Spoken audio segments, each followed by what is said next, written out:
Personne ne croira que vous avez fait cette recette à la maison. Dans un grand bol, commencez par ajouter une tasse et demie de farine de blé tamisée. J'utilise une tasse de 200 ml. Ensuite, ajoutez 10 g de levure sèche en poudre et mélangez. Puis ajoutez 150 ml d'eau chaude, mélangez à nouveau jusqu'à ce que le mélange soit homogène.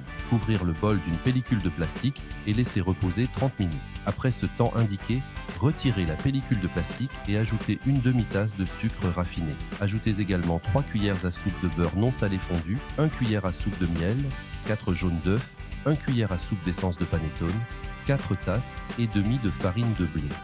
Ajoutez graduellement 1 cuillère à café de sel, 70 ml d'eau chaude et mélangez tous les ingrédients avec une cuillère jusqu'à ce qu'ils soient combinés. Continuez à ajouter le reste de la farine. Lorsque vous ne pouvez plus mélanger avec la cuillère, commencez à pétrir la pâte à la main. Transférez la pâte sur la table pour faciliter cette étape et continuez à pétrir. Laissez-nous un commentaire avec le nom de la ville d'où vous regardez ceci. J'aimerais vous en féliciter et vous remercier de partager cette recette. C'est la bonne cohérence.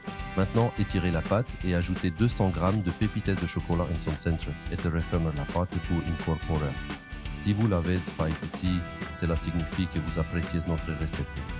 Donc, cliquez sur le bouton partager et partagez cette vidéo avec tous vos amis. Ça ne vous coûtera rien, sauf pour nous, ça fera toute la différence. Ensuite, divisez la pâte en 2 morceaux de taille égale. Formez ces morceaux en boules, comme je le fais ici. Les transférer dans 2 moules en papier panettone, les mettre sur une plaque à pâtisserie et les laisser lever pendant 1 heure. Après ce temps indiqué, les panettones en chocolat ont doublé de taille. Maintenant, faites une fente en forme de croix sur chacun d'eux, tout comme je le fais ici.